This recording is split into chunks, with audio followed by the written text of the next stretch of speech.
पिछले वाले वीडियो में जो है हमने देखा कि वास्तविक संख्या किसको कहते हैं, परिमेय और अपरिमेय संख्या के बारे में हमने जो है विस्तृत अध्ययन किया था। उसमें जो है हम यूक्लिड विभाजन एल्गोरिथम का जो है वहाँ पे सूत्र को वहाँ पे देखे थे और उस पर जो है एक दो सवाल को बनाए थे। इस वीडियो में जो है हम प्रश्नावली 1.1 के सारे प्रश्न को जो है सॉल्व करेंगे और उसमें जो है यूक्लिड विभाजन परिमेयिका का जो है किस तरह से उपयोग किया जाता है उसको भी बताएंगे। यहाँ पे हमारा जो पहला प्रश्न है, इसमें जो कहा गया है, यहाँ पे पहला प्रश्न में जो है हमको निकालना है यूक्लिड विभाजन परिमेयिका का प्रयोग करके जो है हमको यहाँ पे एचसीएफ निकालना है। इसमें कहा गया है कि यूक्लिड विभाजन परिमेयिका का प्रयोग करिए और प्रश्न संख्या 1, 2 और 3 का जो है एचसीएफ आपको निकालना है। पहला प्रश्न में जो है 135 और 225 का जो है हमको एचसीएफ निकालना है। इसमें हम देखेंगे कि किस तरह से इसको निकालते हैं। यूक्लिड विभाजन एल्गोरिथम से जो है सूत्र जो आपको कल हम बताए थे उसको जो यहाँ पे सबसे पहले आपको लिखना है, ए बराबर बी क्यू प्लस आर। हमने बताया कि जो सबसे बड़ी संख्या होती है, सबसे बड़ी संख्या होती है उसको क्या बोलते हैं, उसको बोलते हैं ए, और जो छोटी संख्या होती है उसको हम क्या बोलते हैं, बी। यहाँ पे हम देखते हैं ए का मान जो यहाँ पे आपको लिखना है 225। यहाँ पे देख सकते हैं 135 और 225 में सबसे बड़ी संख्या क्या है, 225। उसके बाद बी का जो है यहाँ पे 135 मान है, इसको हम लिखेंगे यहाँ। उसके बाद जो है यहाँ पे आपको जो क्या करना है, 135 और 225 में क्या करना है, हमको भाग लगाना है। यहाँ पे भाग लगाएंगे तो जो भागफल आएगा उसको क्यू की जगह पे लिखना है और अंत में जो शेषफल बचेगा उसको जो है हमको आर की जगह पे लिखना है। क्यू का जो यहाँ पे मान है, क्यू का मान क्या आ जाएगा यहाँ पे 135 से जब हम 225 में हम भाग लगाएंगे तो एक मतलब में क्या होगा, हमारा जो है यहाँ पे लगेगा और उसके बाद 225 में से 135 को घटाएंगे तो हमारा जो यहाँ पे बचेगा 90 बचेगा। कितना बचेगा, 90। घटाने के बाद 5 से 5 जीरो हो जाएगा, 12 में से 3 घटाएंगे 9, 1 से कट जाएगा। उसके बाद इसमें जो है हमको शेष जो है यहाँ पे जीरो आएगा तभी जो हमारा एचसीएफ निकलेगा। अंत में जो है इसका मान कितना निकलेगा, 0। उसके बाद अब यहाँ पे हम लिखेंगे 135। उसके बाद यहाँ पे जो शेष बचा है उसको जो है बी की जगह पे लिखेंगे। फिर इसको हम लगाएंगे एक बर्तन में, घटाएंगे कितना आएगा, 45। उसके बाद हम इसको देखेंगे यहाँ पे 90। उसके बाद यहाँ पे हम फिर से 45 यहाँ पे शेष जो है उसको लिखेंगे और 45 गुना कितना होता है, 90। दो मरतबे में जब हम इसको लगाएंगे 45 गुना कितना होता है, 90। उसके बाद जो यहाँ पे शेष बचेगा 90 से 90 घटाएंगे 0। तो हमारा जो यहाँ पे एचसीएफ निकल के आ गया है यहाँ पे 135 और 225 का जो यहाँ पे 45 निकला है। बी का जो मान अंत में 0 शेष आने के बाद जो बचता है वही हमारा क्या हो जाता है, एचसीएफ हो जाता है। तो यहाँ पे हम एचसीएफ जो है इसको लिखेंगे एचसीएफ 135। जो संख्या आपको दिया रहेगा उसको जो यहाँ पे लिखना है 135 और 225 का एचसीएफ कितना हो जाएगा, 45। यह हमारा क्या हो गया, आंसर हो गया। इस तरह से जो है आपको बनाना है। इसके बाद हम देखते हैं दूसरा नंबर प्रश्न क्या है। दूसरा नंबर प्रश्न जो यहाँ पे दिया गया 196 और 38,220 का जो है हमको क्या करना है, एचसीएफ निकालना है यूक्लिड विभाजन परिमेयिका से। उसी तरह से जब हम 2 नंबर को बनाएंगे तो यहाँ पे आपको कुछ नहीं करना, ए बराबर जो बी क्यू प्लस आर होता है इसको जो फार्मूला को सबसे पहले आपको लिखना है। उसके बाद जो बड़ा मान है उसको ए की जगह पे इस तरह से लिखेंगे और जो छोटा मान है उसको इस तरह से बी की जगह पे। जब हम 196 से इस संख्या में हम भाग लगाएंगे तो यह संख्या जो है 195 मरतबे में क्या होगा, लग जाएगा और शेष जो बचेगा 0 बचेगा। तो इसका जो एचसीएफ निकल के आएगा, इसका एचसीएफ बीच में जो है संख्या जितना रहेगा उसको हमको यहाँ पे क्या करना है, लिखना है। संख्या को इस तरह से लिखने के बाद हमारा जो एचसीएफ रहेगा उसको जो है इस तरह से लिख देंगे। यह हमारा क्या हो गया, आंसर हो गया। उसके बाद हम 3 नंबर प्रश्न को बनाएंगे इसी तरह से। 3 नंबर प्रश्न में भी क्या करेंगे हम, ए बराबर बी क्यू प्लस जो एल्गोरिथम का जो फार्मूला होता है उसको हमको यहाँ पे लिखना है। उसके बाद देखेंगे बड़ी संख्या क्या है, 867। उसके बाद उससे जो छोटी संख्या 255 है यह बी का मान हो जाएगा। 867 को यहाँ पे लिखेंगे। उसके बाद 255 को हम इस तरह से लिखेंगे। बड़ी संख्या को जो है हमेशा बराबर के बगल में लिखते हैं ए की जगह पे और छोटी संख्या को बी की जगह पे लिखेंगे। जब हम इसको लगाएंगे, इसको जब हम लगाएंगे तो 3 मरतबे में हमारा 765 आएगा। 3 मरतबे करेंगे 5 3 15, 5 3 15 16, 2 3 6 765। क्यू की जगह पे यहाँ पे 3 मरतबे लगाए, इसको घटाएंगे तो हमारा कितना बचेगा, 102। इसको घटाएंगे तो 102 बचेगा। उसके बाद जो यहाँ पे हमारा बी का मान है उसको फिर ए की जगह पे लिखेंगे इस तरह से और जो शेष हमारा जो 102 बचा है उसको इस तरह से लिखेंगे। 102 को जब हम 255 में हम भाग लगाएंगे तो 2 मरतबे में लगेगा कितना, 204। 204 जब 255 में से घटाएंगे कितना बचेगा, 51 जो हमारा यहाँ पे शेष बचेगा। उसके बाद देखेंगे 102 को फिर से लगाएंगे 102। इसके बाद जो शेष यहाँ पे आर का मान है उसको फिर से यहाँ पे लिखेंगे। 51 से जब हम 102 में भाग लगाएंगे तो 2 मरतबे में कितना होगा, 102। 102 को जब 102 से माइनस करेंगे शेष कितना बचेगा 0। इस तरह से जो है हमारा एचसीएफ क्या हो जाएगा 51 हो जाएगा। तो इसको भी उसी तरह से लिखेंगे। संख्या जो है संख्या कितना 867 और 255, 867 और कितना है 255। इसका जो एचसीएफ है इस तरह से हम लिखने के बाद 51 यहाँ पे जो हमारा आंसर है उसको लिखेंगे। इस तरह से जो है किसी भी प्रश्न को जो है आप यूक्लिड विभाजन प्रमेयिका के प्रयोग करके जो है इस तरह से जो है आप आसानी से किसी भी प्रश्न को बना सकते हैं। यह प्रश्न जो है हमारे एग्जाम में जो प्रत्येक साल 2 नंबर में पूछे जाते हैं। इस बार भी पूछे गए, अगले बार भी पूछे जाएंगे। यह प्रश्न जो है आपके लिए जो है काफी मददगार साबित होगा। उसके बाद हम देखेंगे 2 नंबर प्रश्न जो है उसको हम बनाएंगे। 2 नंबर प्रश्न में दर्शाइए कि कोई भी धनात्मक विषम पूर्णांक जो है 6q+1 या 6q+3 या 6q+5 के रूप का होता है, जहाँ q कोई पूर्णांक है। यहाँ पे 2 नंबर प्रश्न में जो है हमको यहाँ पे साबित करना है कि 6q+1 6q+3 6q+5 जो है धनात्मक विषम पूर्णांक को जो है हमको साबित करना है कि ये जो है कोई धनात्मक विषम पूर्णांक है। माना कि ये कोई धनात्मक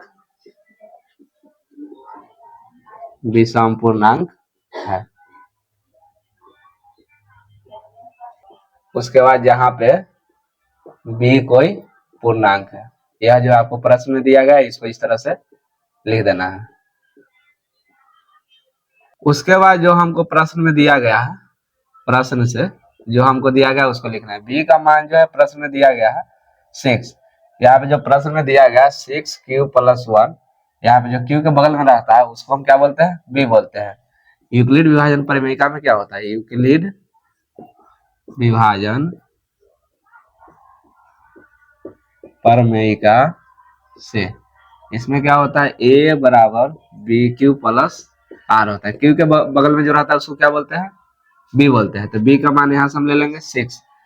उसके बाद r का मान जो यहाँ पे होगा, r का मान जो होगा 0 से क्या होना चाहिए, r का मान जो यहाँ पे होगा 0 के बराबर या 0 से बड़ा होगा, लेकिन जो है यहाँ पे जो है b से क्या होगा b से छोटा होगा। r का मान यहाँ पे इस तरह से होगा। हमको जब यहाँ पे हम r का मान रखेंगे, यहाँ पे जो है हमको जो है यहाँ पे हमको r का मान जो है पता करना पड़ेगा। प्रश्न में दिया गया है कि 6q+1 6q+3 और 6q+5 को जो हमको साबित करना है। यानी कि r का मान जो है 1 3 और 5 हमको क्या करना है वहां पे साबित करना है।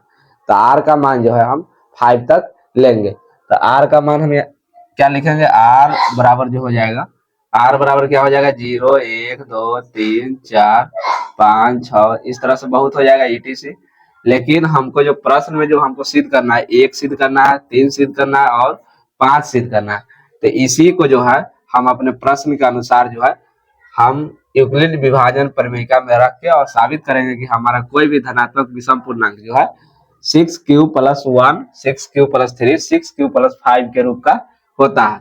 तो इस तरह से जब हम r का मान क्या लेंगे, जब r बराबर हम 1 लेंगे तो हमारा जो a बराबर क्या आ जाएगा, a बराबर 6, b की जगह पे 6 और q प्लस r की जगह पे 1। जब हम r बराबर लेंगे क्या, r बराबर 3 लेंगे तो उसी तरह से 6q+3 निकल जाएगा।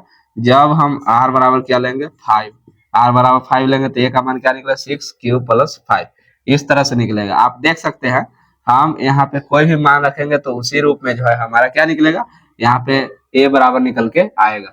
तो हम a को क्या माने, धनात्मक विषम पूर्णांक माने।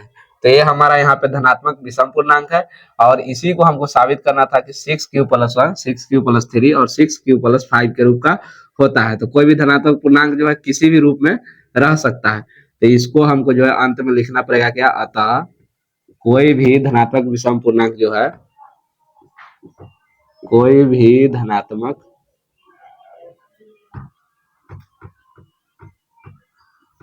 धनात्मक विषम पूर्णांक 6q+1 6q+3 और 6q+5 के रूप का होता। इस तरह से जो है इस तरह के किसी भी प्रश्न को जो है आप आसानी से बना सकते हैं। यहाँ पे जो है उसके बाद हम देखते हैं जो हमारा प्रश्न है, प्रश्न के बाद 2 के बाद हम एक 4 नंबर प्रश्न को बनाएंगे, उसके बाद जो है 5 नंबर बनाएंगे, उसके बाद जो है हम 3 नंबर प्रश्न को। सबसे पहले हम देखते हैं 4 नंबर, यूक्लिड विभाजन प्रमेयिका का प्रयोग करके दर्शाइए किसी भी धनात्मक पूर्णांक का जो है वर्ग जो है किसी पूर्णांक m के लिए जो है 3m या 3m प्लस 1 3m प्लस 1 के रूप का होता है। या मान लीजिए x कोई धनात्मक पूर्णांक है, तब जो है यह 3q या 3q प्लस 1 या 3q प्लस 2 के रूप में जो है लिखा जा सकता है। इनमें से प्रत्येक का वर्ग कीजिए और दर्शाइए कि जो है इन वर्गों को 3m या 3m प्लस 1 के रूप में लिखा जा सकता है। हमको यहाँ पे 3m और 3m प्लस 1 लेना है, तो हम इसमें जो है 1 तक मान को जो है हम अपने प्रश्न में इसी तरह से बनाएंगे और अंत में जो है यहाँ पे जो 1 तक हम मान को रख लेंगे, तो उसके बाद हम अंत में वर्ग करके और उसको दर्शा देंगे कि कोई भी धनात्मक विषम पूर्णांक का जो वर्ग है 3m और 3m प्लस 1 के रूप में होता है। उसको हम बनाते हैं, किस तरह से बनाते हैं यहाँ पे देखिए आप लोग। यहाँ पे हम इसी तरह से लिखे, माना कि a कोई धनात्मक विषम पूर्णांक है, फिर b कोई पूर्णांक है, इसको भी उसी तरह से लिखेंगे। प्रश्न में जो है b का मान जो है 3 दिया गया है, कितना दिया गया है 3, तो यहाँ पे 3 लिखेंगे। फिर यूक्लिड विभाजन प्रमेयिका से जो है इस तरह से लिखेंगे और r का मान इस तरह से रहेगा। और हमको प्रश्न में क्या कह रहा है, प्रश्न में जो है हमको 3m और 3m प्लस 1 यानी कि 0 रखेंगे तो 3m आएगा, 1 रखेंगे जो है 3m प्लस 1 निकल के आएगा। हम जो है r का मान 0 और 1 जो है यहाँ पे लेंगे और उसके बाद जो है हम यहाँ पे जो है इसको इस तरह से बनाएंगे। जब हम r का मान जो है 0 रखेंगे तो a बराबर क्या निकल के आएगा, bq प्लस r, तो 3q प्लस r की जगह पे 0, तो यहाँ जो आ जाएगा 3q। अब हम इसको क्या करेंगे, हम इसको करेंगे दोनों तरफ वर्ग करने पर, दोनों तरफ वर्ग करने पर जब हम वर्ग करेंगे तो a स्क्वायर हो जाएगा, a स्क्वायर 3q का स्क्वायर होल स्क्वायर हो जाएगा। उसके बाद हम इसको लिखेंगे 3 इंटू 3q स्क्वायर, यहाँ पे जो a स्क्वायर बराबर आ जाएगा 3m, चूंकि जो है हम 3q स्क्वायर को जो है हमने m माना है। इस तरह से देख सकते हैं ये हमारा धनात्मक विषम पूर्णांक, इसका वर्ग किए तो 3m के रूप में आ गया। उसी तरह से हम यहाँ पे 1 रखेंगे r का मान, तो 3q प्लस 1 इस तरह से आ जाएगा। इस तरह से आने के बाद जो है हम इसको वर्ग करके जो है हम निकालेंगे। जब इसका वर्ग करेंगे तो a स्क्वायर 3q प्लस 1 का जो है होल स्क्वायर, इसको जब हम निकालेंगे तो 3q का होल स्क्वायर प्लस में a स्क्वायर, 1 का स्क्वायर करेंगे 1, उसके बाद फिर 2ab 6q इस तरह से निकल के आ जाएगा। उसके बाद हमको 3m जो है 1 को लेना है और 3m को जो है हमको इसमें से निकालना है। उसके बाद इसमें से हम कॉमन लेंगे, जब यहाँ से हम 3 कॉमन लेंगे तो यहाँ पे बचेगा q स्क्वायर 3q स्क्वायर, उसके बाद यहाँ पे बचेगा 3 ले लेंगे तो 2q बचेगा। अब इसको जो है हम m मान लेंगे और हमारा निकल के क्या आ जाएगा 3m प्लस 1, तो यहाँ पे क्या निकल आएगा 3m प्लस 1, चूंकि 3q square plus 2q square बराबर हमने क्या माना m। यहाँ पे देख सकते हैं हमारा जो धनात्मक विषम पूर्णांक a है, जब हमने इसका वर्ग किया तो 3m, और यहाँ पे जब हमने वर्ग किया तो 3m प्लस 1 के रूप में जो है निकल के आ गया है। तो अंत में जो है जिस तरह से हमने 2 नंबर प्रश्न को जो लिखे हैं, अतः कोई भी धनात्मक विषम पूर्णांक जो है 3m या 3m प्लस 1 के रूप में होता है। इस तरह से जो है हमारा प्रश्न नंबर जो है 4 बन के तैयार हो गया है। अब अगला प्रश्न की तरफ हम बढ़ते हैं। अगला प्रश्न है 5 नंबर, यूक्लिड विभाजन प्रमेयिका का प्रयोग करके दर्शाइए कि किसी धनात्मक पूर्णांक का जो है घन 9m प्लस 1 या 9m प्लस 8 के रूप का होता है। हमको जो है यहाँ पे दर्शाना है धनात्मक पूर्णांक का जो है घन करना है। घन कहने का मतलब क्यूब करना है और उसको हमको 9m प्लस 1 9m प्लस 8 के रूप में जो है हमको दर्शा देना है। इसमें भी जो है r का मान जो है 0 लेंगे, 1 लेंगे और 2 लेंगे। 2 का क्यूब करेंगे तो 8 आ जाएगा, 1 का करेंगे तो 1 आ जाएगा, 0 का करेंगे तो 0। तो जो है हमारा जो है यहाँ पे यह प्रश्न जो है तैयार हो जाएगा। तो उसमें भी इसी तरह से यहाँ तक लिखाएगा। उसमें जो है हमारा जो है यहाँ पे मान जो है b का मान जो है यहाँ पे 9 रहेगा, b का मान क्या रहेगा 9 रहेगा। उसी तरह से r का मान यहाँ पे इसी तरह से रहेगा। जब हम r का मान जो है 0 1 2 लेंगे तो हमारा जो है 9m प्लस 1 और 9m प्लस 8 के रूप में जो है हमारा समीकरण जो है आसानी से बन जाएगा। इसको हम देखते हैं जब r का मान जो है हम 0 लेते हैं तो a का मान क्या निकल के आएगा, a का यहाँ पे 9q प्लस में 0, कहने का मतलब 9q यहाँ पे आ जाएगा इस तरह से। अब इसको जो है हम घन करेंगे तो दोनों तरफ क्या करेंगे, घन। तो दोनों तरफ जब हम घन करेंगे, दोनों तरफ घन करने पर, दोनों तरफ घन करेंगे, घन करने पर ए क्यू प्लस में 9q का जो है क्यू करेंगे, इस तरह से क्यू करेंगे। तो हमको जो है यहाँ पे हमको m लाना है, तो ए क्यू बराबर 9, यहाँ से हम कॉमन ले लेंगे, यहाँ पे क्या बचेगा 9 स्क्वायर बचेगा, 9 स्क्वायर और क्यू का जो है क्यू हो जाएगा, यह बचेगा। इसको जो है हम ए क्यू बराबर 9m इस तरह से लिख सकते हैं। क्या लिखेंगे, क्योंकि जो है 9 स्क्वायर क्यू क्यू को जो है हमने m मान लिया है, इस तरह से लिखेंगे। इस तरह से लिखने के बाद हमारा जो है धनात्मक पूर्णांक का घन जो है 9m के रूप में आ जाएगा। इसी तरह से हम a का मान, जब r का मान जो है 1 रखेंगे, r का मान 1 रखेंगे तो जो है a का मान निकलेगा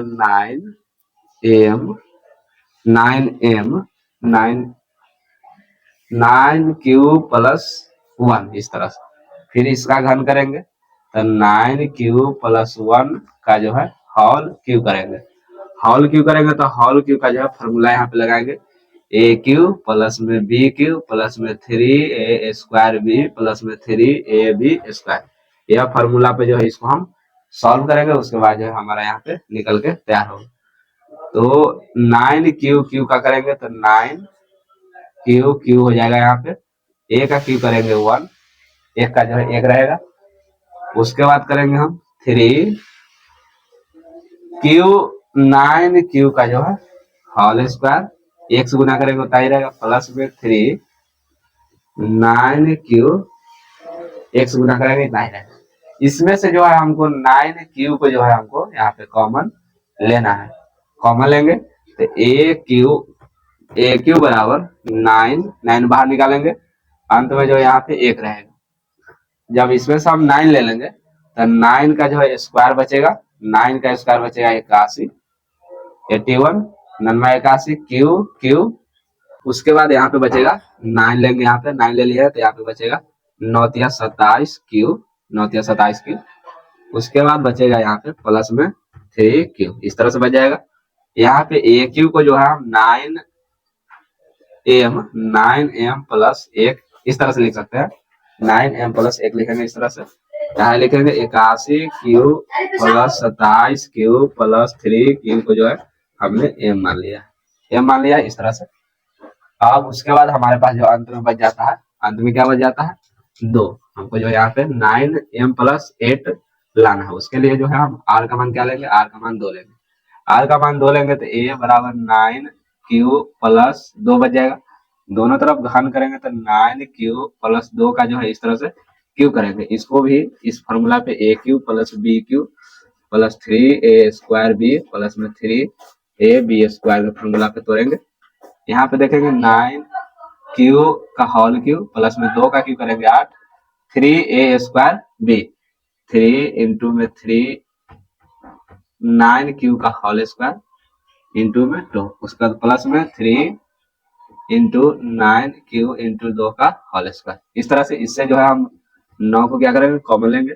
9 को कॉमन लेंगे तो यहाँ पे बचेगा 9 का स्क्वायर 81, क्यू का क्यू। उसके बाद जो यहाँ पे बचेगा 9 यहाँ से कॉमन लिया है तो 3 9 27 क्यू स्क्वायर इंटू में 2। उसके बाद यहाँ से हम करेंगे 3 चौके 12 क्यू, यहाँ पे इस तरह से बच जाएगा। 9 यहाँ से ले लिया है, 9 यहाँ से ले लिया, 9 यहाँ से ले लिया। उसके बाद अंत में बचेगा 8, 9m प्लस 8 इस तरह से लिखेंगे। क्या लिखेंगे, चूंकि 81 क्यू प्लस में 27 दूना 54 क्यू स्क्वायर प्लस में 12 क्यू को जो है हमने m मान लिया। यहाँ पे देख सकते हैं जो धनात्मक विषम पूर्णांक का जब हम घन किया तो यहाँ पे 9m प्लस 1, 9m प्लस 1, उसके बाद 9m प्लस 8 के रूप में जो है हमारा समीकरण निकल के आ गया है। इस तरह से कोई भी प्रश्न रहेगा तो उसको जो है आसानी से इस तरह से हम बना पाएंगे। उसके बाद हम देखते हैं हमारा जो लास्ट प्रश्न बच गया, प्रश्न नंबर जो यहाँ पे 3 नंबर प्रश्न है, प्रश्न संख्या जो 3 है उसको हम देखेंगे।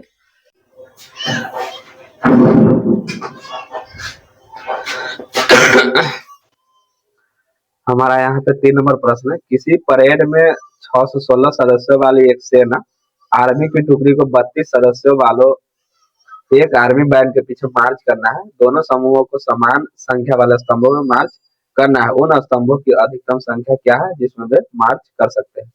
इसको जो है यूक्लिड विभाजन परिमेय का प्रयोग करके जो है हम आसानी से जो है बना सकते हैं।